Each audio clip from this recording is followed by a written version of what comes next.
Welcome to this explainer. Today, we're diving into something that literally defines who we are, yet it happens completely out of sight. We're talking about the intricate, invisible architecture of our own minds. Think about it. Every single day, you experience thousands of little moments, but only a select few are captured, processed, and locked away for you to revisit years down the line. How on earth does our biology actually manage that? Well, the journey of a memory, from its creation to its permanent storage, is honestly one of the most fascinating processes in all of human neuroscience. So let's take a look. Right off the bat, take a second and try to think of a really vivid memory from exactly 5 years ago. Maybe it was a vacation, a graduation, or just a really great dinner you had with friends. You got one? Okay, now ask yourself, where in your brain is that specific memory physically kept right now? For a long time, popular science kind of led us to believe there's this specific single filing cabinet in the brain where all our life events are just dropped the second they happen. But as we'll see, the biological reality of where our oldest memories actually live is far more complex and a lot more dynamic than a simple hard drive. All right, part one, making memories stick. Let's look at the consolidation process. To really understand where memories live, we first have to understand how we keep a memory alive beyond that initial moment it happens. Because experiencing something is easy. Making it stick, that is the real hurdle. When you learn something new or experience a big event, saving that memory is not an instant download. From a cognitive neuroscience perspective, consolidation involves actual, physical, biological changes that underlie the long-term retention of that learned information. It's a slow, methodical biological process. We're talking about changes that develop over days, weeks, months, and sometimes even years. Memories literally have to solidify over time. This journey basically happens in three main steps. Step one is the initial acquisition. That's the moment you actually experience the event or learn the fact. Step two is where the heavy lifting happens. A region called the hippocampus steps in to coordinate the strengthening of this new information. And finally, we reach step three, which is the permanent storage of this fully baked memory in a completely different area known as the neocortex. Moving on to part two, the hippocampus myth. Let's talk about storage versus consolidation. We really need to address a major misconception regarding a specific part of the medial temporal lobe, which is the hippocampus. The myth is that the hippocampus is the permanent storage vault for your entire life's knowledge. But the reality is actually quite different. The medial temporal lobe, and specifically the hippocampus, acts as a consolidation coordinator. It doesn't hold the memories forever, rather it supports the process of forming new memories. It's kind of like an architect, strengthening the associations between multiple stimulus inputs and activating previously stored information. It builds the memory, sure, but it doesn't permanently house it. So, how do we actually know this to be true? Well, our source material shows that the absolute strongest evidence that the hippocampus is involved in consolidation rather than long-term storage comes from patients with amnesia.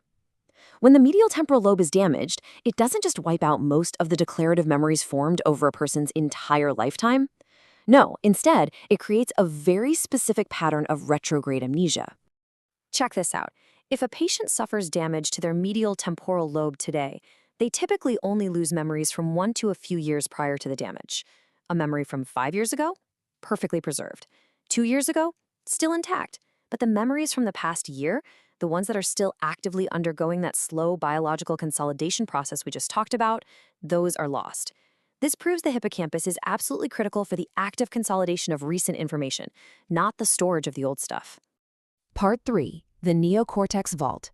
Let's look at permanent storage. Okay, so if the hippocampus isn't holding on to those 5-year-old memories, where are they? Let's shift our focus to the actual permanent home of our long-term solidified memories. The absolutely crucial point is this. Once consolidation is entirely complete, the hippocampus is no longer required for storage or retrieval of that specific memory. It has done its job coordinating the biological changes, and it just steps away entirely. The fully formed memories are then permanently stored in the neocortex. The neocortex is the true vault of your oldest, most cherished life events. But just as we think we have the whole map figured out, our source text throws a pretty fascinating curveball, stating the medial temporal lobe is not the only area of interest in human memory. This brilliantly introduces a major complication in our story. Memory isn't just a simple handoff between the hippocampus and the neocortex. It actually relies on a much broader and surprisingly fragile network of structures. Which brings us to part 4, beyond the temporal lobe, exploring the diencephalon. Let's expand our biological map just a bit beyond the temporal lobe.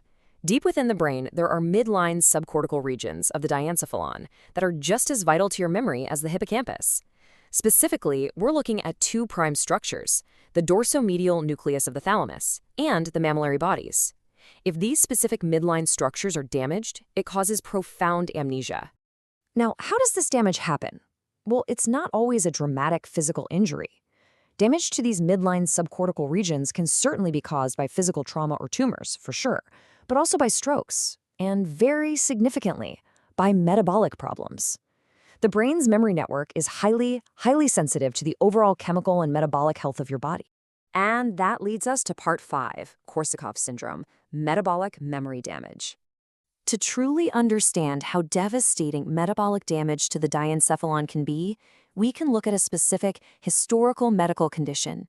Back in the last half of the 19th century, a Russian psychiatrist named Sergei Korsakoff noticed a profound pattern in some of his patients.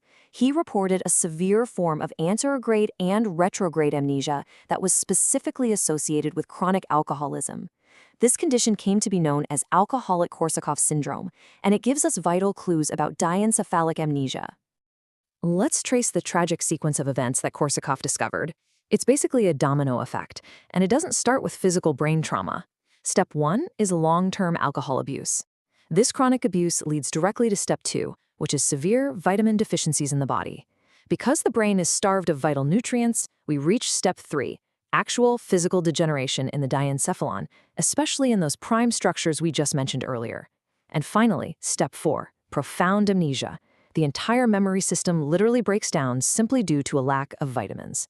Now, as much as we know about this process today, science is always seeking more precision. It actually still remains unclear whether the dorsomedial thalamic nucleus, the mammillary bodies, or a combination of both are strictly necessary to produce the patient's amnesia in Korsakoff syndrome. But what is absolutely undeniable is that damage to the diencephalon produces devastating memory loss.